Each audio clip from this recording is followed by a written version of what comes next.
الحمد لله نحمده ونستعينه ونستغفره ونؤمن به ونتوكل عليه ونعوذ بالله من شرور أنفسنا من يهده الله فلا مضل له ومن يضلله فلا هادي له ونشهد أن لا إله إلا الله وحده لا شريك له ونشهد أن محمدا عبده ورسوله أما بعد فأعوذ بالله من الشيطان الرجيم بسم الله الرحمن الرحيم ألف لام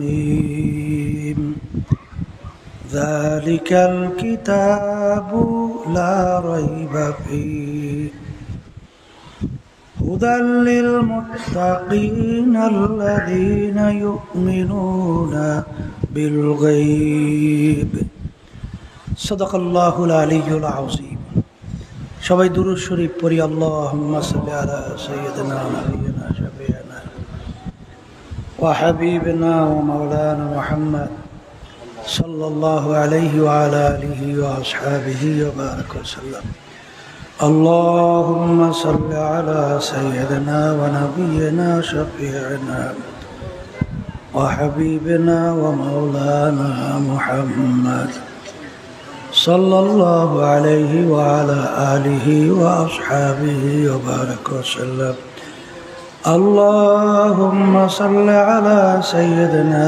ونبينا شفيعنا وحبيبنا ومولانا محمد صلى الله عليه وعلى آله وأصحابه وبارك وسلم শুকরিয়া আদায় করতেছি মহান রব্বুল আলামিনের দরবারে। রব্বুল আলামিন ফিতনা ফাসাদের যুগে দুনিয়ার সমস্ত কাজ থেকে বিরত রেখে উলামায়ে কেরামদের মজলিস, জাকিরিন, শাকিরিন, সাদিকিন, অনেক আল্লাহর খাস বান্দারা এই মজলিসের মধ্যে আছে, যাদের সঙ্গে আমাদের জীবনের একটা সময় আল্লাহ রাব্বুল আলামিন কাটাবার সুযোগ করে দিয়েছেন। শুকরিয়াতান সবাই বলি আলহামদুলিল্লাহ। শুকরিয়া আদায় করলে আল্লাহ রাব্বুল আলামিন খুশি হয়ে যায়। আল্লাহ রাব্বুল আলামিন বলেন, লাইন শাকারতুম লাযীদান্নাকুম ওয়া লাইন কাফারতুম ইন্না আযাবি লাশাদীদ। রব্বুল আলামিন বলছেন, শুকরিয়া যদি নেয়ামতের আদায় করো, তোমাদের উপরে নেয়ামত আমি আরো বাড়াইয়া দেব। আর নেয়ামত পাওয়ার পরে শুকরিয়া যদি আদায় না করো, নেয়ামত তো বাড়ানো হবেই না, বরঞ্চ শক্ত আযাব তোমাদের উপরে চাপাই দেওয়া হবে। নেয়ামতের শুকরিয়া আদায় করলে আল্লাহ খুশি হয়। কেমন খুশি হয়? মুসা আলাইহিস সালাম রওনা করছে আল্লাহর সঙ্গে দেখা করবে।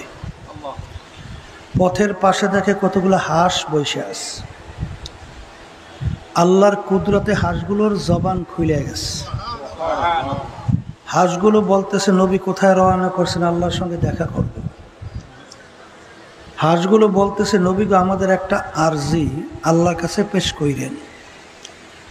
বহুদিন পর্যন্ত বৃষ্টি হয় না, অনাবৃষ্টির কারণে মাখলুকাতগুলো কষ্ট পায়।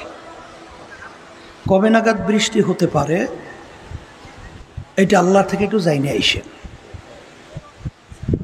নবী বলতেছেন, রব্বুল আলামিন হাঁসগুলো জানতেছে যে কবে নাগাদ বৃষ্টি হইতে পারে।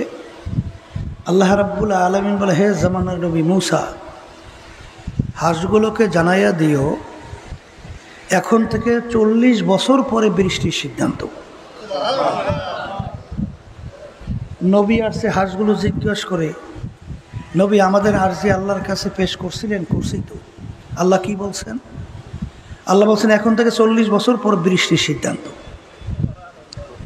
শোনার পরে হাঁসগুলো একসঙ্গে বইলে উঠল আলহামদুলিল্লাহ। নবীর সঙ্গে কথা এখনো বলতে গেলে শেষ হয় নাই, ঝুপ ঝুপ করে বৃষ্টি শুরু হয়ে গেছে। নবী আশ্চর্য হয়ে বলতেছে, রব্বুল আলামিন, ভেদ তো কিছু বুঝলাম না। আপনি বললেন 40 বছর পর বৃষ্টি, কথার কথা 40 মিনিটও তো যায় নাই, বৃষ্টি শুরু হলো কারণ? আল্লাহ রাব্বুল আলামিন বলেন, হে জামানার নবী মূসা, 40 বছর পরে বৃষ্টির সিদ্ধান্ত ঠিকই আছে, কিন্তু আমার মাখলুক হাঁসগুলো যখন আমার শুকরিয়া আদায় করছে, আমি খুশি হইয়া সিদ্ধান্ত পরিবর্তন করি এখন নাগাদ বৃষ্টি নাযিল করছে। তাই শুকরিয়া আদায় করলে খুশি কে হয়? তাইলে অনেকের কানে মাহফিলের দাওয়াত পৌঁছার পরেও, অনেকের সুযোগ থাকা সত্ত্বেও মাহফিলে আসে নাই, আর আল্লাহ আমাদেরকে কবুল করছেন, আমরা মাহফিলে আসছি। আমার আব্বাজান চরমনের জমিনে ঘুমাই আছে। আমার আব্বাজান বলতেন, দিনই সহি মাহফিলে প্রথম থেকে শেষ পর্যন্ত থাইকে যদি বাড়ি বিদায় হয়ে চলে যাও, আমল নামার ভিতরে কমপক্ষে 50 লক্ষ নেকি এরকম জমা হতেই পারে না। আল্লাহ রাসূল সাল্লাল্লাহু আলাইহি ওয়াসাল্লাম এই মজলিসটাকে বলছেন বেহেশতের একটা বাগান। এখানে আসলে গুনাহ হয় না সওয়াব হয়? বলেন। এরপরে কিয়ামতের ময়দানে আল্লাহ রাব্বুল আলামিন বান্দা বান্দাকে মাফ করার জন্য ওসিলা তালাশ করবে। কি তালাশ করবে? আল্লাহ রাব্বুল আলামিন বান্দাকে মাফ করবে এরকম কোনো আমল বান্দার নাই।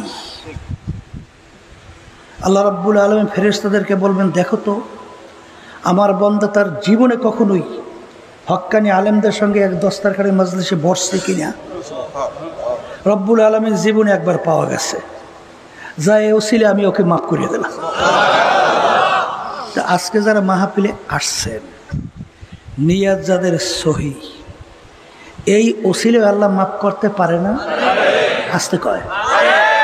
আচ্ছা, দুরূদ শরীফ তেলাওয়াত করা হইতেছিল, অনেকে দেখছি মুখ বন্ধ করে বসে আছেন, দুরূদ শরীফ পাঠ করেন নাই।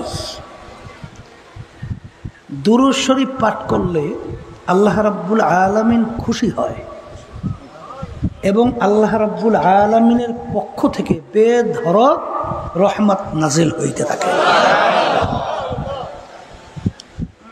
শোনেন, আল্লাহ রাসূল সাল্লাল্লাহু আলাইহি ওয়াসাল্লাম একদিন মিম্বারে পা রাখছেন, প্রথম আমিন, দ্বিতীয় পা রাখা অবস্থায় বললেন আমিন, তৃতীয় পা রাখা অবস্থায় বললেন আমিন। সাহাবায়ে কেরাম বললেন, আল্লাহ রাসূল এরকম তো মিম্বারে পা রাখা অবস্থায় আপনাকে তো আমিন বলতে শুনি নাই, এরকম আমিন বললেন কেন? আল্লাহ রাসূল সাল্লাল্লাহু আলাইহি ওয়াসাল্লাম বলেন, জিবরাইল আমিন আসছে, 3টা দোয়া করছে। কয়টা দোয়া? এই 3টা দোয়া কবুল হওয়ার জন্যে আমি আমিন বলছি। এই জিবরাইল আমিন আসছে, আল্লাহ রাব্বুল আলামিনের হুকুম ছাড়া জিবরাইল আমিন কি আসতে পারছে? তাহলে জিবরাইল আমিনকে পাঠাইছে কে? আচ্ছা, জিবরাইল আলাইহিস সালাতু ওয়াস সালাম ইচ্ছা মতো কোনো দোয়া করার কোনো শক্তি আছে? তাহলে দোয়া শিক্ষা দিয়েছে কে? তাহলে দোয়া শিক্ষা দিয়েছেন আল্লাহ, পাঠাইছেন আল্লাহ। দোয়া করার জন্য মাধ্যম বানাইছেন সবচেয়ে সম্মানিত ফেরেশতা, তার নাম হলো জিবরাইল আলাইহিস সালাতু ওয়াস সালাম। আমিন বলাইলেন কার মাধ্যমে? আল্লাহ আপনি কবুল করেন। সরদার দো জাহান মুহাম্মদুর রাসূলুল্লাহ সাল্লাল্লাহু আলাইহি ওয়াসাল্লাম। আচ্ছা বলেন তো, দোয়া শিক্ষা দিয়েছে কে? মাধ্যম বানাইছেন, আমিন বলাইছেন, এই দোয়া কবুল হওয়ার ভিতরে সন্দেহ আছে, এইটা মনে করেন কে কে? আর একটু আসতে কর, কোনো সন্দেহ আছে? দোয়া কয়টা মুখস্থ করেন? 1 নম্বর, জিবরাইল আলাইহিস সালাম বলেন, হে আল্লাহর রাসূল, আপনার উম্মতেরা আল্লাহর বান্দা বান্দিরা রমজান মাসে রোজা পাইছে। কি পাইছে? এই সুযোগ পাইয়াও যারা জাহান্নাম থেকে নিজেকে মুক্তি করাইতে পারবে না, ওর ধ্বংস হোক। দোয়াটা বুঝছেন তো? রমজান মাসের রোজা এই সুযোগ পাইয়াও নিজে জাহান্নাম থেকে মাফ করাইতে পারলো না, ও কি হোক? আল্লাহ রাসূল সাল্লাল্লাহু আলাইহি ওয়াসাল্লাম কি বলেন? আল্লাহ আপনি কবুল করেন। অনেকে আমার ভাইরা আছে, পর্দা আলে মা বোনেরা আছেন, অনেকে ঠিকমতো রমজান মাস পাইয়াও সুযোগে রোজা রাখেন না, কপাল কিন্তু পড়ছে, ঠিক না? আবার এক শ্রেণীর বের হয়েছে টিটকারিও মারে, আমার ঘরে কি ভাত টাত নাই যে আমার রোজা রাখা লাগবে? নাউজুবিল্লাহ কর না। এই রমজান মাসের রোজা ফরজ কি আমি করছি? কোন আলেম করছে? কোন পীর করছে? কে করছে? কেন করছে? আল্লাহ বলতেছেন লাআল্লাকুম তাত্তাকুন, এই রমজান মাসের রোজার মাধ্যমে তোমাদের ভিতর আল্লাহর ভয় পয়দা হবে। কি পয়দা হবে? আর সবসময় মনে রাখেন, এমন কোনো ইবাদত নাই যেই ইবাদতের ব্যাপারে আল্লাহ বলছেন যে নামাজ আমার জন্যে, এর জাযা আমি মাওলা নিজে দেব। নামাজের ব্যাপারে বলছে? কথা কয় না। হজের ব্যাপারে বলছে? অন্য ইবাদতের ব্যাপারে বলছে? কিন্তু রোজার ব্যাপারে আল্লাহ রাব্বুল আলামিন বলেন আস-সাওমু লি ওয়া আনা আজজি বিহি, রোজা আমার জন্যে, এর জাযা, এর প্রতিদান আমি মালিক নিজে দান করব। আচ্ছা বলেন তো, যে যত বড় দানশীল হয় তার দানটাও তো তত বড় হয়। আসতে কয়, আল্লাহ রাব্বুল আলামিনের সে বড় দানশীল কে আছে? তাই কি পরিমাণ যে এর জাযা, এর প্রতিদান আল্লাহ দিবেন, আল্লাহই ভালো জানেন। অন্য রায়াতের ভিতরে আসছে আস-সাওমু লি ওয়া আনা উজজা বিহি, আল্লাহ বলতেছেন রোজা আমার জন্যই, এর প্রতিদান আমি মাওলা নিজেই। অর্থাৎ রমজান মাসের রোজার মাধ্যমে বান্দাবান্দি আমাকেই পাইয়া যাবে। কাকে পাবে? আচ্ছা, রমজান মাসের রোজা, ওদিকে বেশি লম্বা আলোচনায় আমি যাব না, সংক্ষেপে 2-1টা কথা বলছি, শোনেন। কিতাবের ভিতরে আসছে রমজান মাসের রোজা যদি একটা কেউ ছেড়ে দেয় ইচ্ছা করিয়া, যত দিন বাইচা থাকবে তত দিন যদি রোজা রাখতে থাকে, একটা রমজান মাসের রোজার সমান বরকত কোনোদিন পাবে না, সওয়াব পাবে না। কথা ঠিক না? ঠিক।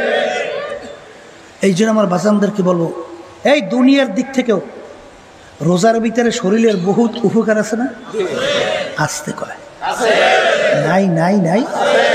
শোনেন, বিজাতিরা আবিষ্কার করছে বছরের ভিতরে একটা মাস সুবহে সাদেক থেকে শুরু করে সূর্য অস্ত পর্যন্ত কেউ যদি উপবাস থাকতে পারে, এমন কতগুলো রোগের উপকার হয় যেই রোগের ঔষধ এখন পর্যন্ত কোনো ডাক্তার আবিষ্কার করতে পারেনি। এখন ডাক্তাররা এবং ওরা আলোচনা পর্যালোচনা করার পরে পাইছে ওই যে বছরের ভিতরে একটা মাস, সেই মাসটা হলো রমজান মাস। কথা ঠিক না? তাইলে আমি কি বলছিলাম? রমজান মাসে রোজা পাইয়া সুযোগেও নিজে জাহান্নামের আগুন থেকে বাঁচাইয়া নিতে পারে নাই, তার ধ্বংস হোক। আল্লাহ রাসূল সাল্লাল্লাহু আলাইহি ওয়াসাল্লাম কি বলছেন?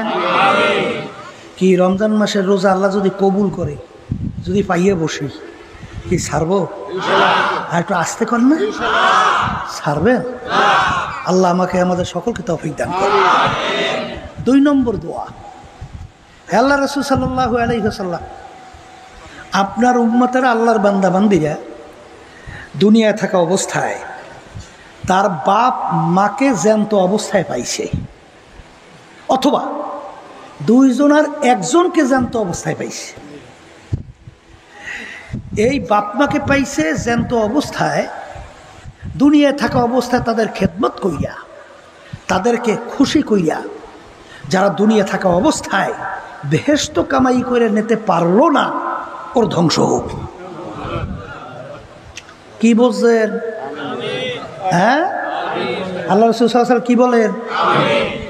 বর্তমানে এক শ্রেণীর বের হইছে, এই বাপ মা যখন বুড়া হয় তখন বিবাহ শাদী করলে তখন শ্বশুর নাকি হয় আব্বা জান, আর শাশুড়ি নাকি হয় আম্মা জান, আর আব্বা নাকি হয় বুড়া, আর মা নাকি হয় বুড়ি। নাউজুবিল্লাহ বলেন না? এ কপাল পোড়ারা। মাঝে মাঝে মনেও তো চিন্তা অনেকে করেনি না। এই যে বিজাতিদের কালচার আর মুসলমান এবং ইসলামের যে কালচার, দিন আর রাত্র পার্থক্য। আসতে কর শোনেন, বর্তমানে বাংলাদেশের ভিতরে এক শ্রেণীর মুসলমান সন্তান ইসলামের নীতি আদর্শ বাদ দিয়া এখন বিজাতিদের কালচার আদর্শ এইটা বাস্তবায়নের জন্য পাগল হয়ে গেছে। দেখেন না, বর্তমানে বের হয়েছে মানুষটাকে আল্লাহ সৃষ্টি করে নাই, বান্দরের বলে জাত, বানর থেকে বলে সৃষ্টি হয়েছে। ডারউইনের থিওরি এইটা বাংলাদেশের ইউনিভার্সিটি কলেজ এমনকি এবার স্কুল লেভেলে দিছিল। এইটা তা আল্লাহর রহমতে এই মুসলমানদের প্রতিবাদী আল্লাহর রহমতে এইটা এখন বাদ দিতে বাধ্য হয়েছে। কথা ঠিক না ভাই? ঠিক। কত বড় অযৌক্তিক। বলে বানর থেকে মানুষ কিভাবে হয়? বলে বানরের অনেক পার্সের সঙ্গে মানুষের অনেক পার্সের মিল আছে। বলে বানর মানুষ হচ্ছে কেমনি? বলে জঙ্গলের ভিতরে বানর লাফাইতে লাফাইতে লেস পশম পইয়া অটোমেটিক বলে মানুষ হয়ে গেছে। নাউজুবিল্লাহ কন্যা। বলে এটা কোনো যুক্তি? বলে কেন হবে না? বলে বলতেছে ব্যাং ব্যাং ব্যাংছে না, বড় ব্যাং আর ছোট ব্যাঙের বাচ্চা। ছোট ব্যাঙের বাচ্চা রং কালো না? লেজ আছে না নাই?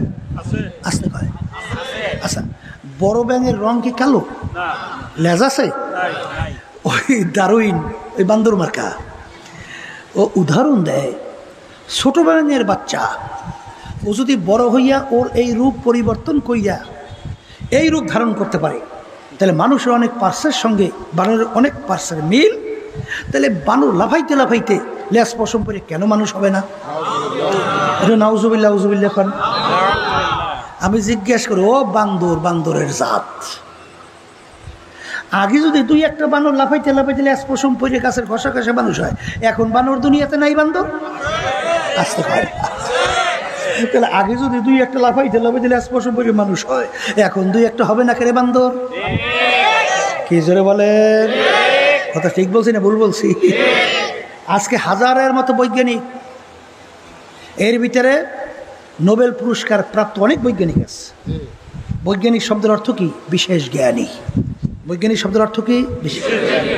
এই হাজারের মতো বৈজ্ঞানিক ডারউইনের এই থিওরিকে বলছে সম্পূর্ণ অযৌক্তিক, এখানে যুক্তি হতে পারে না, এটা সম্পূর্ণ একটা মিথ্যা, মন গড়া, অবাস্তব। আর আজকে বাংলাদেশের ভিতরে কি হলো? যেই দেশের ভিতরে শতকরা প্রায় 92 জনের মতো মুসলমান বসবাস করে, যেই দেশের ভিতরে বাংলাদেশের রাজধানী ঢাকা বলা হয় মসজিদের নগরী, যেই দেশের রাস্তার মোড়ে মোড়ে মসজিদ, যেই দেশের মসজিদের আজানের শব্দে মুসলমানদের বাচ্চাদের ঘুম ভেঙে যায়, যেই দেশে আজানের শব্দে বাচ্চারা মায়ের কোলে ঘরে যায়, সেই দেশের মধ্যে আমাদের ভবিষ্যৎ প্রজন্ম তারা শিখবে, তারা মন মানুষের তৈরি হবে যে আমরা বানরের জাত, আমাদেরকে আল্লাহ সৃষ্টি করে নাই, এটা কখনই বাংলার জমিনে বাস্তবায়ন হতে দেওয়া যেতে পারে না। কথা ঠিক না বেটি? বর্তমানে এই সরকার এই কাম করতে আছে। কথা বুঝছে? এরপরে আরো অনেক কিছু আনছে, এত কোনো শেষ নাই। এরপরে আনছে ট্রান্সজেন্ডার। ট্রান্সজেন্ডার বুঝেন, একটা মেয়ে বলে খেয়াল করবে আমি পুরুষ হয়ে গেছে, বলে পুরুষ হয়ে যাবে। একটা পুরুষ বলে মনে করবো আমি মেয়ে হয়ে গেছি, হে বলে মেয়ে হয়েছি। এরপর একটা মেয়ে শিখবে আমি তো পুরুষ, ও তো আরেকটা ছেলের কাঁধে হাত দিয়ে হাঁটবে। তো এখন এক কথায় অবাধ যৌনচার, এক কথায় যেটা পশু, গরু ছাগল ভেড়া, এই কার্যক্রম। কথা ঠিক না ঠিক? এরপরে তো আসেই বলৎকার আর সমকামিতা। কথা বুঝছেন? আমার বাজানদেরকে বলবো, আল্লাহ যে বলছেন কোরআনুল কারীমের মধ্যে, উলাইকা কাল আনআম বাল হুম আযাল। আল্লাহ কি বলছেন? এক শ্রেণী মানুষ চতুষ্পায় জানোয়ারের মতো। এরপর আল্লাহ বলতেছেন তার চেয়েও খারাপ। আগে তো এত বুঝতাম না, চতুষ্পায় জানোয়ার তার চেয়েও আবার খারাপ হয় কেমনে? বর্তমানে কিছু বোঝা যায়। বলে তা কি, আপনাদের এলাকায় বলদ গরু আছে না? বলদ গরু আসতে কর, বলদ গরু মেলামেশা করে। এই আপনারা কেউ আপনি দেখছেন? আপনার বাপে দেখছে, আপনার দাদা দেখছে, 14 পুরুষ দেখছে, কিন্তু ওরা বলে এই বলদ বলে মেলামেশা করবে। এই কুত্তায় বলদে মেলামেশা করছে, দেখছেন কেনা? দেখছেন কেউ? ওরা বলে এই বলদে মেলামেশা করবে, যেটাকে সমকামিতা বলা হয়। এই নীতি আমাদের দেশে বাস্তবায়নের জন্য পায়তারা চলছে। নাউজুবিল্লাহ কন্যা। আজকে ধর্মীয় শিক্ষার ভিতরে বিভিন্ন অন্য জাতিদের মূর্তির মাধ্যমে মুসলমান সন্তানদেরকে আজকে নাস্তিক, মুরতাদ, বেঈমান বানাবার ষড়যন্ত্র চলছে। কথা ঠিক না ঠিক? আমি আমার বাজানদেরকে বলবো, এই বান্দরের জাতেরা, এরা কি আলেম ওলামাদের কথা শুনতে পারবে? একটু আস্তে কর। ওরা কি করে তা তো জানেন না। ওই যে পাশ্চাত্য দেশগুলো, আমেরিকা থেকে শুরু করে প্রেসিডেন্ট থেকে শুরু করে এলাকার চৌকিদার পর্যন্ত কেউ দাবি করতে পারে না সন্তানটা আমার। সব জারুজে ভরা। সেই নীতি আদর্শ আমাদের দেশে বাস্তবায়ন করতে চায়। এই কথা ঠিক না বা ঠিক? আমি আমার বাজানদেরকে বলবো, শোনেন নাই, আমাদের দেশে আপনার এলাকায় তো আছে খড়, চেনেন? খড় চেনেন না? ওই যে গরু ছাগল যদি ফসল খায় তখন আটকাইয়ে রাখে, ওটার কি কয়? খড়ই তো কয়। খড় কয় না?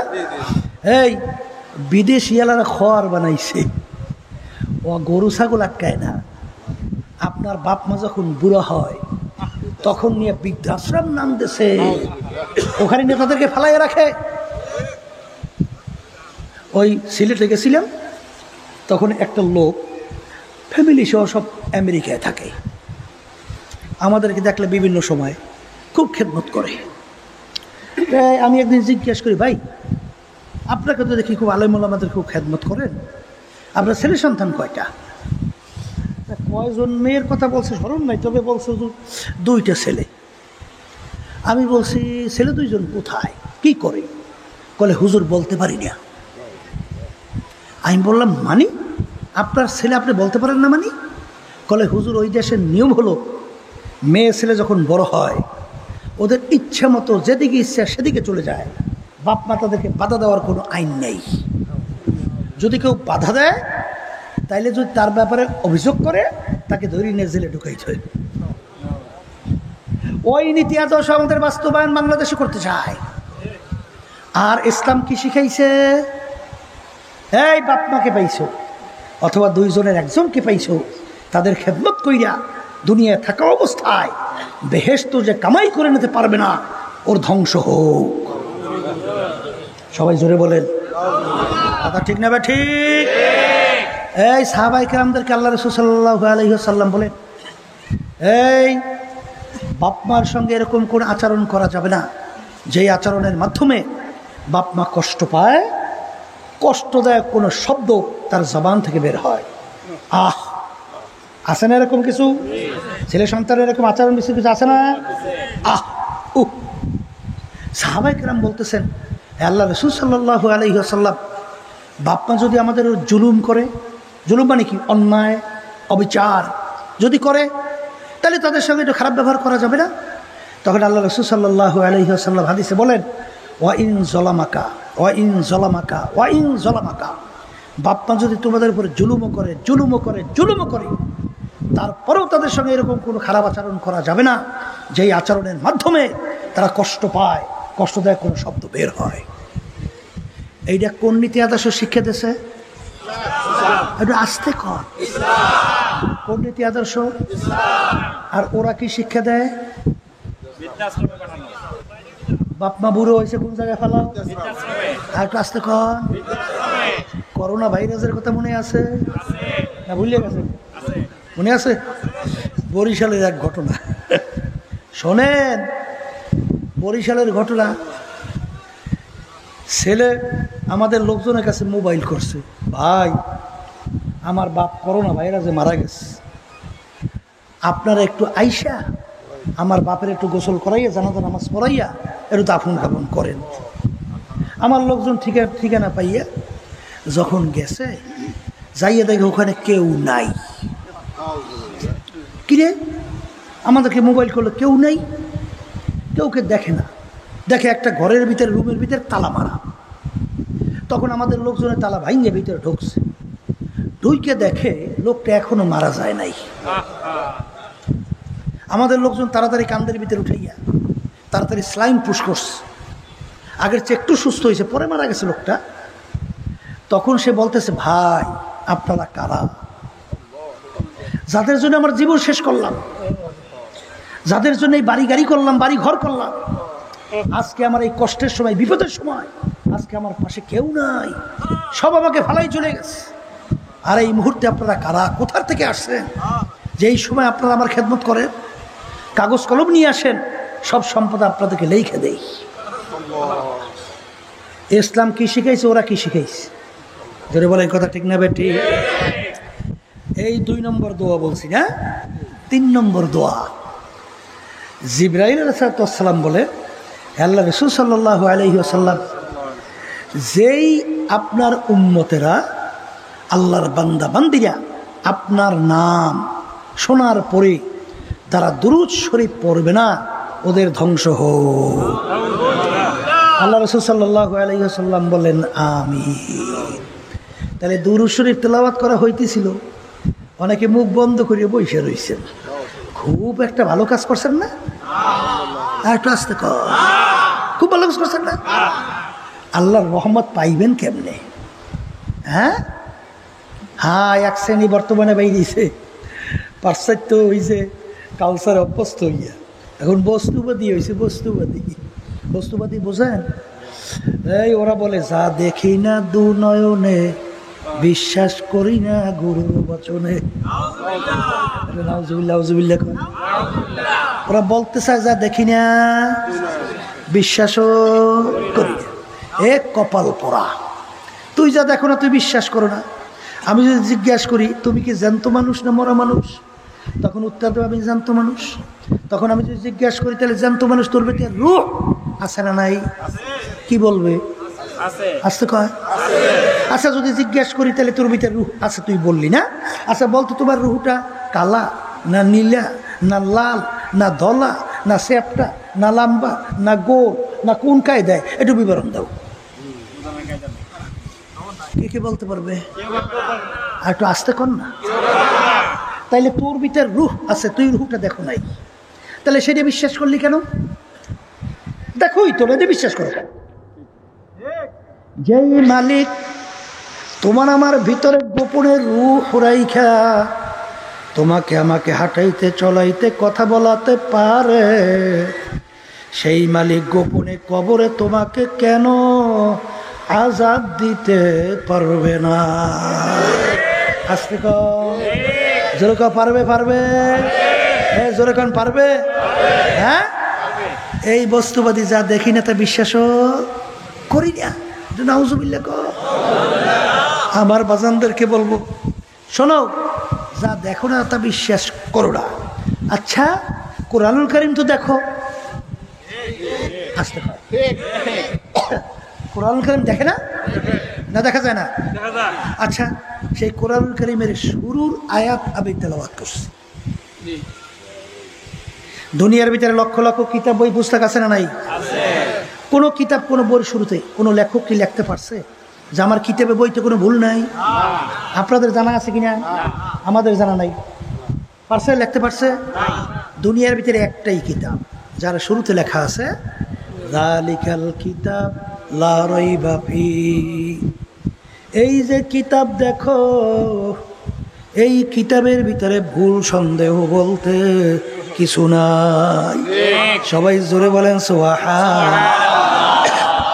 এই ইংরেজি বাংলা শিক্ষিত আমার বাজানরা, একটু বড় বড় ডিগ্রিধারী আমার বাজানরা শোনেন, কানাডার টরন্টো ইউনিভার্সিটির এক প্রফেসর ক্যারি মিরল গণিত এবং যুক্তি শাস্ত্রের উপরে পাণ্ডিত্য অর্জন করছে, বাইবেল শাস্ত্রের উপরে পাণ্ডিত্য অর্জন করছে, খ্রিস্টান ধর্মের লোক। তিনি এক পর্যায়ে ধর্মযাজকও ছিল খ্রিস্টানদের। তার সঙ্গে আহমদ দিদারের সঙ্গে মুসলমান কোরআনুল কারীম বাইবেল নিয়ে কি হইল? ডিবেট হয়েছে। সে বলতেছে বাইবেল ঠিক, আর আহমদ দিদার বলতেছে কোরআনুল কারীম। এখন চ্যালেঞ্জ, তা ওই ক্যারি মিরল চিন্তা করছে চ্যালেঞ্জ তো হয়েছে, তাহলে কোরআনুল কারীমের ভিতরে ভুল তালাশ করতে বের করা লাগে। তাহলে তিনি চিন্তা করছেন কোরআনুল কারীম নাযিল হয়েছে প্রায় 1500 বছর হয়ে গেছে। কত বছর? তাহলে তখন কি বিজ্ঞান ছিল? আসতে কয় ছিল? কোনো স্যাটেলাইট, মোবাইল, এই টেলিফোন, ফ্যাক্স, ইন্টারনেট কিছু ছিল? আচ্ছা, তাহলে কোরআনুল কারীম সেই যুগে নাযিল হয়েছে, তাহলে কোরআনুল কারীমের সঙ্গে বর্তমানে বিজ্ঞানের সঙ্গে টক্কর লাগবেই, অর্থাৎ উল্টো পুল্টা হবেই, ভুল বের করা যাবেই। এই চিন্তা ভাবনা কইরা তিনি কোরআনুল কারীম রিসার্চ করা শুরু করছে। যখন কোরআনুল কারীম খুইলা প্রথম তেলাওয়াত করে আলিফ লাম মিম যালিকাল কিতাব লা রাইবা ফি, পড়ার সঙ্গে সঙ্গে তার শরীরের ভিতরে থরকম্পন শুরু হয়ে গেছে। কি ব্যাপার? দুনিয়া সৃষ্টির ইতিহাসে কোনো লেখক, কোনো বৈজ্ঞানিক, কোনো দার্শনিক, কোনো পাণ্ডিত আজ পর্যন্ত কেউ তার লেখায় এই সাহস পায় নাই যে আমার লেখনীতে কোনো ভুল নাই, আমার আবিষ্কারে কোনো ভুল নাই, আমার দর্শনে কোনো ভুল নাই। আসল দুই এক ব্যক্তি বের করা যায়? কোনো বই আছে, কিতাব আছে? তখন তিনি ব্যাপার কি? এরপরে তিনি চিন্তা করলেন আচ্ছা সামনে যাইয়ে দেখি কোনো ভুল বের করা যায় কিনা। যত সামনে যায় ততই কোরআনুল কারীমকে প্রশ্ন হিসেবে ছড়ে দেয়, তুমি যত তালাশ করবা এই কোরআনুল কারীমে ভুল বের করতে পারবা না।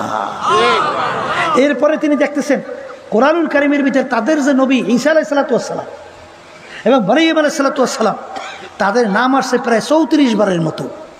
তিনি আরও আশ্চর্য, কিন্তু অন্য ধর্ম অবলম্বী তাদের গ্রন্থ কোরআনুল কারীম, তাদের কিতাবের ভিতরে আমাদের নবীর প্রশংসা আসবে কেন? তিনি আরও হতভম্ব। আসার তো কথা না। ওদিকে দেখে আল্লাহ রাসূল সাল্লাল্লাহু আলাইহি ওয়াসাল্লামের নাম আসছে মাত্র 4 বার, আর ঈসা আলাইহিস সালাতু ওয়াস সালামের নাম আসছে স্বতন্ত্রভাবে 25 বার। তিনি হতভম্ব হইয়া কোরআনুল কারীম আরও রিসার্চ করতে যাইয়ে দেখে যে কোরআনুল কারীম বিজ্ঞান সম্পর্কে যা যা বলছে পুরোপুরি 100 ভাগ সব মিলে যায়। বৈজ্ঞানিকরা সূর্য নিয়ে রিসার্চ করছে না? সমুদ্র নিয়ে রিসার্চ করছে না? এই আরো রিসার্চ করছে না? রিসার্চ করে দেখে কোরআনুল কারীম যা বলছে সূর্যের ভিতরে তাই পাওয়া গেছে। কোরআনুল কারীম বলে ওয়াশ-শামসু তাজরি লিমুস্তাকাররিল লাহা, সূর্য তার আপন কক্ষপথে চলমান।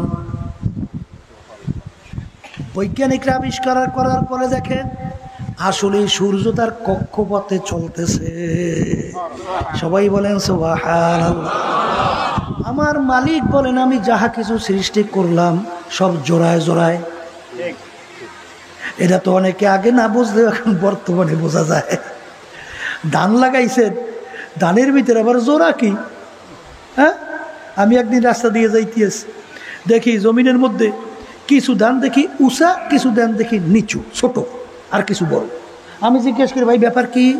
কিছু ধান বড়, কিছু ধান ছোট। বলে হুজুর বোঝেন নাই, ওই বড় ধানগুলো হচ্ছে পুরুষ ধান, আর ছোট ধানগুলো হুজুর মহিলা ধান। কি কি কিছু বোঝা যায়? বোঝা যায়। এই কোরআনুল কারীম নাযিল হয়েছে কোথায়? আরবের জমিনে না? আসতে কয় কোন জমিনে? আল্লাহ রাসূল সাল্লাল্লাহু আলাইহি ওয়াসাল্লাম জন্মগ্রহণ করছেন কোন জমিনে? আশেপাশে কোনো পানি আছে? নদী, খাল, ধারে কাছে পানি তো দূরের কথা, বোমা মারিয়েও পানি বাড়ি করতে পারে না। কিন্তু আল্লাহ রাসূল সাল্লাল্লাহু আলাইহি ওয়াসাল্লাম কোনোদিন সমুদ্রও দেখে নাই। কিন্তু কোরআনুল কারীমের ভিতরে সমুদ্র সম্পর্কে আয়াত নাযিল হয়েছে কি হয় নাই? রব্বুল আলামিন বলেন, মারাজাল বাহরাইনি ইয়ালতাকিয়ান বাইনাহুমা বারযাখুল লা ইয়াবগিয়ান ফাবিআইয়ি আলাই রাব্বিকুমা তুকাযযিবান। বৈজ্ঞানিকরা আবিষ্কার করার পরে দেখে কোরআনুল কারীম সমুদ্র সম্পর্কে যা যা বলছে হুবহু 100 ভাগ সব মিলে যায়। কি সবাই একটু সুবহানাল্লাহ মুখ খুলে বলেন না? কি এই জন্য নাস্তিকের দলেরা, বস্তুবাদীর দলেরা, যারা ইসলামের নীতি আদর্শ বাদ দিয়া মুসলমানের ঘরে জন্মগ্রহণ কইরা যারা নাস্তিকদের পায়খানা প্রসাবে পাছার খাইছেন, আমি সেই শিক্ষিত বাজানদেরকে বলবো, আমি সেই বড় লোক সম্মানিত বাজানদেরকে আমি বলবো, এই ক্ষমতা সম্পন্ন সম্মানিত বাজানদেরকে বলবো, বাজান, দুনিয়ার সম্মান, দুনিয়ার টাকা, দুনিয়ার ক্ষমতা, দুনিয়ার মাতুব্বারি সরদারি সব স্বপ্নের মতো। আমার আব্বাজান রহমাতুল্লাহ আলাইহি বলতেন, বাজান ডাকাইতের দলের সরদার, বাজান ওর কত পাওয়ার, ওর দলীয় লোক যদি কোনো অন্যায় করে অনেক সময় গুলি কইরা মাইরা ফালায়, মারে না? মারে না? অনেক সময় ধইরা বিভিন্ন কঠিন শাস্তি প্রয়োগ করে। ওর মাতুব্বারি সরদারি নেতাগিরি কতক্ষণ? পুলিশের হাতে অ্যারেস্ট হওয়ার আগ পর্যন্ত। যখন পুলিশের হাতে অ্যারেস্ট হইয়া যখন বুট দিয়া লাইতে হবে, যখন ওকে ফালাইয়া পারাবে, ওর হাড্ডি গুটি যখন ভাইয়া ফেলবে, ওর কোথায় যাবে সরদারগিরি, কোথায় যাবে মাতুব্বারগিরি, কোথায় যাবে ওর ক্ষমতা? এ দুনিয়াদার পাগল আমার বাবারা, আমার মালিক তোমাকে আমাকে দুনিয়াতে পাঠাইলেন কেন? দুনিয়াতে পাঠাইছেন তোমাকে আমাকে পরীক্ষার জন্যে, পরীক্ষার হলে পরীক্ষা দেওয়ার জন্যে। বাজান, পরীক্ষার হলে পরীক্ষা দেওয়ার জন্যে স্বাধীনতা লাগে কি লাগে না? কি আসতে কয়? এই পরীক্ষার হলের ভিতরে ছাত্রছাত্রী পরীক্ষা দেয় 3 ঘন্টার জন্যে। ছাত্রছাত্রীর স্বাধীনতা আছে না নাই? প্রশ্ন দেওয়া হয়, লেখার জন্য পত্র দেওয়া হয়, 3 ঘন্টা যা মনে করে তা লিখবে, তাকে বাধা দেওয়ার কোনো আইন নাই, আছে? কেউ যদি ওই সুযোগ পাইয়া গল্প কাহিনী লেখা 3 ঘন্টা শেষ করে, ফলাফল বের হয় ছাত্রছাত্রী ফেল করছে, এখন লজ্জায় ঘরের দরজা বন্ধ কইরা কাঁদে, কিন্তু ওই সুযোগ তো আর ফিরে আসবে না। ঠিক আমার বাজানদেরকে বলবো, আমার মালিক তোমাকে আমাকে দুনিয়ায় পাঠাইয়া পরীক্ষার হলে পরীক্ষা নেবার জন্য স্বাধীনতা দান করছে। আমহিল হুম রুয়াইদা, আমার মালিক বলেন তোদেরকে আমি স্বাধীনতা দান করলাম। কি দান করলাম? কেন? লিয়াবলুয়াকুম আইয়ুকুম আহসানু আমালা, তোদের পরীক্ষা করার জন্যে, তোদেরকে পরীক্ষা করার জন্যে আমি তোদেরকে স্বাধীনতা দান কইরা 2টা রাস্তা তোদেরকে আমি দেখাইয়া দিলাম। ওয়াহাদাইনাহুম নাজদাইন, কয় রাস্তা? আবার কোন? এই স্বাধীনতা দিয়ে কয় রাস্তা দেখাইছে? একটা বেহেশতের রাস্তা, যেটাকে বলা হয় জান্নাত। যেই জান্নাতে একবার যদি কেউ আল্লাহর ফজলে ঢুকতে পারে, আর কোনো দিন বের হবে না। আল্লাহ আপনি আমার জন্য, আমাদের সবার জন্য কবুল করে নেন। এ মুসলমান, আল্লাহ রাসূল সাল্লাল্লাহু আলাইহি ওয়াসাল্লাম বলেন, আমার মালিক জান্নাত মানে বেহেশত এমনভাবে সাজে সজ্জিত করছেন, যা কোনোদিন কেউ কোনোদিন চোখে দেখে নাই তার চেয়েও সুন্দর, কেউ কোনোদিন কানেও শোনে না এরকম এরকম সুন্দর হইতে পারে, তার চেয়েও সুন্দর, কেউ কোনোদিন কল্পনাও করতে পারে না এরকম এরকম সুন্দর হইতে পারে, তার চেয়েও সুন্দর। কে বলছেন? আমি বলছি না আল্লাহ রাসূল বলছেন? আসতে কয়, হ্যাঁ, আল্লাহু আকবার। বাজান এই একটা রাস্তা, আর একটা রাস্তা হলো জাহান্নাম। যেই জাহান্নামের ব্যাপারে আল্লাহ রাসূল সাল্লাল্লাহু আলাইহি ওয়াসাল্লাম বলেন, এত শাস্তি, এত কষ্ট, এত ভয়ানক, যা কেউ কোনোদিন দেখে নাই, কানেও শুনে নাই, কোনোদিন কল্পনায়ও আসে নাই। এরকম এরকম কষ্ট হইতে পারে, তার চেয়েও কষ্ট, তার চেয়েও কি আসতে কয়, তার চেয়েও কষ্ট। রাস্তা কয়টা জোরে বলেন? এখন স্বাধীনতা আমার মালিক দান করছেন, আপনি ইচ্ছা করলে জান্নাত মানে বেহেশতের রাস্তায় চলতে পারেন, এই শক্তি আপনার জোরে কয় আছে না নাই? আবার ইচ্ছা করলে আপনি জাহান্নামের রাস্তায় চলতে পারেন, এই শক্তি আছে না নাই? আর একটু আসতে কয়। কিন্তু এই স্বাধীনতার মধ্যে কেউ যদি জাহান্নামের রাস্তায় চলো, আমার মালিক এই পরীক্ষার হলের ভিতরে বাধা দিবে না, কারণ তাইলে স্বাধীনতা আর থাকবে না। কি থাকবে না? আর স্বাধীনতা যদি না থাকে তাই পরীক্ষা হয়, মুখ খুললে কর না, এই পরীক্ষা হয়, আবার জোরে কন পরীক্ষা হয়।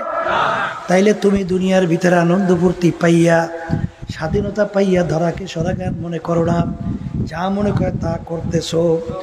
আজকে ইসলামের বিরুদ্ধাচরণ, শুধু তাই না, ইসলামের বিরুদ্ধে যারা আইন পাশ করে, মানব রচিত তন্ত্র মন্ত্র, যার মাধ্যমে ইসলামকে দুর্বল কইরা মুসলমানদেরকে ধ্বংস করে, তাদের সঙ্গে জড়াইয়া দল করো, আমার মালিক কিছু বলবে না। কিন্তু ওই সত্য কালামের ভিতরে আমার মালিক বলছেন, ইয়াউমা নাদউ কুল্লা উনাসিন বিইমামিহিম, কিয়ামতের ময়দানে আমার মালিক প্রত্যেকটা মানুষকে তার দলের নেতা নেত্রীর সঙ্গে ডাকবে। নাকি কোরআনুল কারীমের আয়াত বলছি না অন্য কিছু বলছি? একটু আবার একটু জোরে খুললে কন। এখানে কি একজন না সব মানুষ? একজন বাদ আছে না সব মানুষ? কিয়ামতের ময়দানে কাদের সঙ্গে ডাকবে? আবার কোন মুখ খুললে বলেন? তার দলের নেতা নেত্রীর সঙ্গে ডাকবে। ডাইকে আমার মালিক বলবেন, তোর দলের নেতা নেত্রী যেদিকে যায় ওদের পিছনে পিছনে সেই দিকে চইলা যা। এক কথায় তোমার নেতা নেত্রী যেখানে জায়গা, আল্লাহ তোমাকে আমাকে শুনাইয়া দিয়েছেন, তোরও সেইখানে জায়গা, তোরও সেখানে জায়গা। হাদিসের ভিতরে আল্লাহ রাসূল সাল্লাল্লাহু আলাইহি ওয়াসাল্লাম বলে, মান তাশাব্বাহা বিকওমিন ফাহুয়া মিনহুম। দুনিয়ার ভিতরে তুমি যেই দলভুক্ত হয়ে চলবা, যেই দলের নেতা নেত্রীকে নেতা নেত্রী হিসেবে মানবা, আল্লাহ রাসূল সাল্লাল্লাহু আলাইহি ওয়াসাল্লাম বলেন, কিয়ামতের ময়দানে তুমি ওই দলভুক্ত হইয়া উঠবা। হাদিস কি সহিহ না ভুল কইছি? সহিহ। আমি বলছি না আল্লাহ রাসূল বলছেন? আল্লাহ রাসূল সাল্লাল্লাহু আলাইহি ওয়াসাল্লাম বলেন, ওই নেতা নেত্রীর সঙ্গে উঠবা এবং তাদের সঙ্গে তোমার হাসর হবে। এক কথা, যার সঙ্গে যার মোহাব্বত, তার সঙ্গে তার কিয়ামত। বলেন বলেন বলেন, যার সঙ্গে যার মোহাব্বত, তার সঙ্গে তার কিয়ামত। অনেক বাইরে পর্দালে মামুন আমার উপর অনেকে রাগ করছেন না? আসলে রাগই মনে হয় করছে, আসতে বলেছে কি একটু রাগ করছেন নাকি? আমার বাজানদেরকে আল্লাহর রাস্তায় আমি মাফ চাই। রাগ করলে আল্লাহ এবং আল্লাহ রসুলের সঙ্গে কইরেন, আমার সঙ্গে করেন কেন? যদি বলতে পারেন হুজুর ভুল বলছে, তাইলে আমার গালি জোর দূর আছে দেন, কোনো সমস্যা নেই। কিন্তু আল্লাহ এবং আল্লাহ রসুল যদি বললে থাকে, তাইলে যদি পছন্দ না হয় বোঝা পড়া হেল লাগে করিয়েন, আল্লাহ লাগে আল্লাহ রসুলের সঙ্গে করিয়েন। না ভুল বলছি? এই এক শ্রেণী আমার বাজানরা কিন্তু আছে, আজকেও এসে শুনতেছিলাম যে হুজুর আমাদের মুজাহিদ কলে হুজুর আমাদের একবারে চরমনাই দেখতেই পারে না, সমালোচনা করে কেন? কলে হুজুর আমরা বলে রাজনীতি করি, এই জন্য বলে আমরা পৌঁছে গেছি। পৌঁছে তো কয় নাই, মানে এর জন্য আমরা ভালোটা। কি কথা ঠিক না বেটি? আমি আমার বাজানদেরকে বলি, এ আল্লাহর বান্দা, আল্লাহ আমাদেরকে বানাইছেন তার হুকুম পালন করার জন্য না? ওমা খলাকতুল জিন্না ওয়াল ইনসা ইল্লা লিয়াবুদুন, না কিসের জন্য? হুকুম পালন করা। আচ্ছা, আল্লাহ রাসূল সাল্লাল্লাহু আলাইহি ওয়াসাল্লাম কি রাষ্ট্রপ্রধান ছিলেন? ও আমরা জানেন না, না ও জানে না মনে হয়। কি ছিল? তাহলে আল্লাহ রাসূল সাল্লাল্লাহু আলাইহি ওয়াসাল্লাম রাজনীতি করছে? আচ্ছা, সাহাবায়ে কেরামরা ছিল, তারাও রাজনীতি করছে? হ্যাঁ, বলতে পারেন হুজুর বর্তমানে যে পচা রাজনীতি, মানব রচিত তন্ত্রমন্ত্র কুপুরি, হুজুর ওইটা করি না, এটা ঠিক আছে। কিন্তু আল্লাহ রাব্বুল আলামিন বলেন কুলিল্লাহুম্মা মালিকাল মুলক, আমার মালিক বলতেছে আমি রাজার রাজা। মালিক যদি রাজা রাজা ঘোষণা করে, তার কোন নীতি আদর্শ নাই? আসতে কয় নাই, না নাই। সেই নীতি আদর্শ বাস্তবায়নের জন্যই তো রাষ্ট্র পরিচালনা করছেন আল্লাহ রাসূল সাল্লাল্লাহু আলাইহি ওয়াসাল্লাম, সাহাবায়ে কেরাম। কথা ঠিক না ঠিক? আমরা রাজনীতি করি তাও ইবাদতের জন্য। নামাজ পড়ি কিসের জন্য? বলেন ইবাদতের জন্য। রোজা রাখি কিসের জন্য? ইবাদতের জন্য। হজ করি কিসের জন্য? রাজনীতিও করি ইবাদতের জন্য।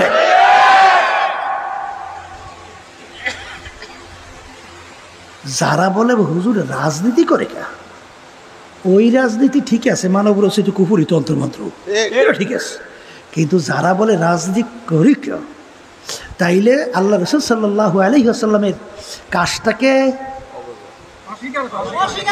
আর অস্বীকার করলে আপনার ইমানের দিকে তাকাই আপনি নিজে প্রশ্ন করেন, আপনার ইমানের অবস্থা কি?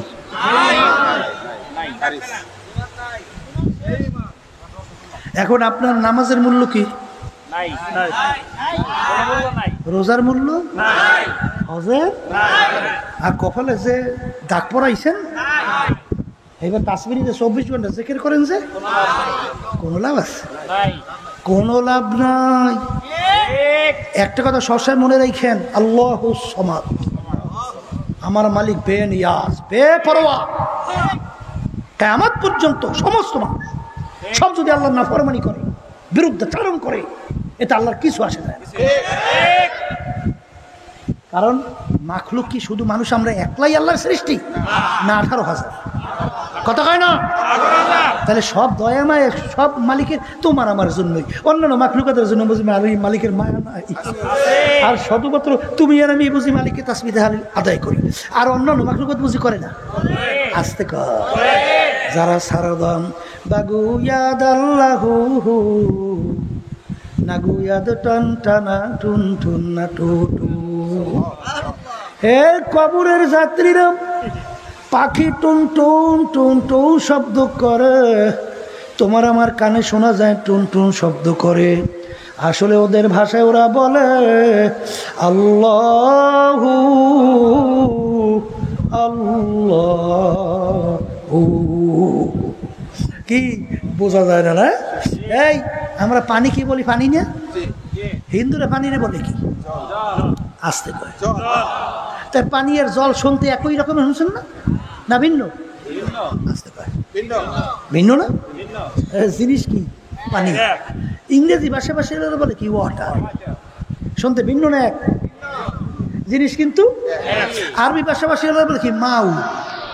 শুনতে ভিন্ন না, এক জিনিসই একটাই। কথা ঠিক না? ঠিক।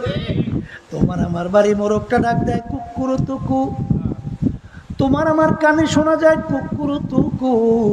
ওদের ভাষায় ওরা বলে আল্লাহু আল্লাহু। যারা সারদাম বাগুয়াদ আল্লাহু নাগুয়াদ টান টানা টুন টুন না টু টু। এই জন্য আমার বাজানদেরকে বলবো, পর্দালে মা বোনরা যারা শুনতেছেন, নামাজ পড়ি কার হুকুম পালন করি? এই আল্লাহ হুকুম করছেন কি? আল্লাহ বলছেন আকিমুস সালাহ, তোমরা নামাজ প্রতিষ্ঠা করো। নামাজ বলে প্রতিষ্ঠা বোঝেন তো? নিজে পড়লেই হবে না, ছেলে সন্তান, স্ত্রী, তোমার জুরিডিকশনের ভিতরে যারা আছে তাদেরকে নামাজে বানাবার জন্য চেষ্টা করো। কথা কয় না? যেই মালিক বলছেন আকিমুস সালাত, তার হুকুম পালন করার জন্য নামাজ পড়ি। মালিক বলছেন কুতিবা আলাইকুমুস সিয়াম কামা কুতিবা আলাল্লাযিনা মিন ক্বাবলিকুম লাআল্লাকুম তাত্তাকুন। মালিকের হুকুম পালন করার জন্য রোজা রাখি। কথা কয় না? যেই মালিক বলছেন নামাজ কায়েম করো, রোজা রাখো, সেই মালিক ওই কুরআনুল কারীমের ভিতরে বলেন আকিমুদ্দিন। তোমরা দিন কি করো? বলেন প্রতিষ্ঠা করো। দিন কি করো? এখন দিন মনে হয় অনেকে করো যদি এখন রাত্রে দিন পাইছেন কই? কথা ঠিক না? ঠিক। এই ইসলামের সমস্ত বিষয়াদিগুলোকে একত্রিত করলে তার নাম হলো দিন। তার নাম কি? তা দিন তোমরা প্রতিষ্ঠা করো। নিজে ব্যক্তি দিন অনুযায়ী চললে হবে না, পরিবার, পরিজন, সমাজ, এমনকি রাষ্ট্রীয় পর্যায় পর্যন্ত দিন প্রতিষ্ঠার জন্য সাধ্য অনুযায়ী চেষ্টা করাও ফরজ। বোঝেন নাই? বুঝি? বুঝলেন? হ্যাঁ, এই জন্য আমার বাজানদেরকে বলবো, পর্দা আলে মা বোনদেরকে বলবো, এ কবরের যাত্রীরা, পর্দা আলে মা বোনেরা, কবরে কোনো দলাদলি আছে?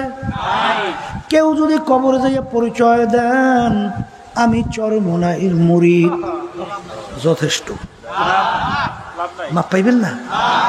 এতের বলে মাপ নাই? হ্যাঁ, যদি কেউ বলেন আমি মানিকগঞ্জের মুরিদ, মাপ নাই? তাহলে আমি জৈনপুর, আমি দেওয়ানবাগ, রাজারবাগ, মাঝবান্ডা, হ্যাঁ, এই তাহলে আমি বিএনপির লোক। আচ্ছা, তাহলে আমি আওয়ামী লীগের লোক। এইটা কইলে কবরে একটা ধরা কাছা হইতে পারে। হ্যাঁ, ওই জায়গায় মিথ্যা মুথ্যা ঘুষাঘুষি, খুন এগুলো কিছু চলবে না? ফেরেশতার লাগে দুই একটা ঘুষাঘুষি ওই জায়গা চলবে না? ও কয় কি এই পরিচয় নাই? এ কবরের যাত্রীরা, কবরে প্রশ্ন কিন্তু তিনটা।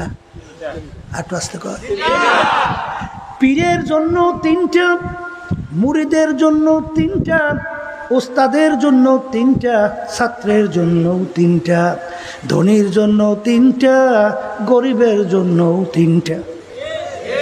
এক নম্বর প্রশ্ন মান রব্বুকা, দ্বিতীয় নম্বর ওমা দীনুকা, তৃতীয় নম্বর ওমান নাবিয়ুকা। এই তিন প্রশ্নের ভিতরে কোথায় পাইছে না তুমি চরমোনাইর কিনা? আর টসি রাজারবাগ, সুরেশ্বর, মাঝবান্ডা, আসতে কয় পাইছে? পান নাই? যদি না পাও, আমি আমার বাজানদেরকে বলবো, পর্দা আলে মা বোনদেরকে বলবো, তোমার কবরে তুমি যাবা, আমার কবরে আমি যাব। তোমার কবরের প্রশ্নের উত্তর তুমি দিবা, আমার কবরের প্রশ্নের উত্তর আমি দিব। ওই কবরের যাত্রীরা, দুনিয়ার যে কোনো কাজের ভিতরে যদি কেউ 5 বার ঠগ, আবার ওই কাজের ভিতরে চেষ্টা করলে জিতবার আশা করা যায়। ম্যাজিস্ট্রেট কোর্টে কেস কইরা যদি কেউ ঠগ, আবার জজ করে আপিল কইরা জিতবার আশা করা যায়। জজ করে ঠগলে হাইকোর্ট, সেখানে ঠগলে সুপ্রিম কোর্ট সিঙ্গেল বেঞ্চ, সেখানে ঠগলে সুপ্রিম কোর্ট ফুল বেঞ্চ, সেখানে ঠগলে প্রেসিডেন্ট কোর্ট, সেখানে ঠগলে আন্তর্জাতিক কোর্ট। এরকম ধাপ বাই ধাপ অনেক আপিলের সুযোগ আছে না নাই? কিন্তু এই কবরের যাত্রীরা, তোমার আমার সামনে আখিরাতের 5টা মামলা দাঁড় হইয়া আছে। এই মামলা যদি খোদা রাখাস একবার কেউ ঠগ, আর দ্বিতীয়বার দুনিয়াতে এসে আপিল কইরা জিতবার কিন্তু আর আশা বাজার। 1 নম্বর মামলা মৌতের মামলা, কবরের মামলা, কিয়ামতের ময়দানের মামলা, মিজান পুলসিরাতের মামলা। ওই মামলার তদবির কিন্তু দুনিয়ায় থাকা অবস্থায়, তারপর তদবির কইরা কবরের দিকে রওনা করা লাগবে। যদি একবার কেউ ঠগ, আর দ্বিতীয়বার তকবীরের আর সুযোগ নাই। আমার বাজানদেরকে বলবো, বড় লোক বাজানদেরকে বলবো, শিক্ষিত আমার বাজানদেরকে বলবো, পর্দালে মা বোনদেরকে বলবো, কোরআনুল কারীম এখন আমাদের মাঝে আছে না নাই? কোরআনুল কারীমে এখনো চ্যালেঞ্জের আয়াত আছে না নাই? এক মানুষ যা পারে অন্য মানুষ তা পারে না, এরকম ইতিহাস দুনিয়াতে নাই। আল্লাহ রাসূল সাল্লাল্লাহু আলাইহি ওয়াসাল্লাম দুনিয়ার দিক থেকে আল্লাহ তাকে উম্মি বানাইছিলেন, নিজের দস্তখত নিজের সাইনও করতে জানতেন না। মায়ের পেটে থাকা অবস্থায় আল্লাহ রাব্বুল আলামিন তার আব্বাকে দুনিয়া থেকে নিয়ে গেছিল। দুনিয়াতে আসার পরে বছর 6 বয়স আল্লাহ তার আম্মাকেও দুনিয়া থেকে নিয়ে গেল। ছোট 6 বছরের বাচ্চা, বাপ হারা মা হারা, দুনিয়ার কোনো শিক্ষকের কাছে পড়ার সুযোগ পায় নাই। আল্লাহর হাবিবের উপরে 30 পারা কোরআনুল কারীম নাযিল হইল, যার শুরুতে আল্লাহ রাব্বুল আলামিন চ্যালেঞ্জ হিসেবে বলল, যালিকাল কিতাব লা রাইবা ফীহ। যখন এই ক্যারি মিরল, ওই যে টরেন্টো ইউনিভার্সিটির প্রফেসর, যখন তিনি রিসার্চ করলেন, দেখে কোরআনুল কারীম সত্য, তখন নিজে কালিমা পড়িয়া মুসলমান হইয়া গেল। এ আল্লাহর বান্দারা, মুসলমানের আমার বাজান, মুসলমানের ঘরে জন্মগ্রহণ কইরা বাজান, কিছুদিন আগেও দেখছো আমেরিকার এক পাদ্রী, খ্রিস্টানদের এক ধর্মযাজক, তিনিও রিসার্চ করার পরে সেদিন কালিমা পড়িয়া মুসলমান হয়ে গেল। তিনি মন্তব্য করলেন, এতদিন পরে আমার নিজের ঘরে আমি ফিরে আসলাম। আজকে মুসলমানের ঘরে জন্মগ্রহণ কইরা খোদা না খাস্তা কিয়ামতের ময়দানে যদি জাহান্নামের শিকল হাতে পায়ে লাগে, এসে কপাল পুরার সার জাহানে হইতে পারে না। আল্লাহর বান্দারা, পর্দার মা বোনেরা, এরপরে যদি না বোঝো, মাঝে মাঝে কত ঘটনা আমার মাওলা বাংলাদেশেও দেখায়। বাজার আমি কয়েক মাস আগেও কুড়িগ্রাম থেকে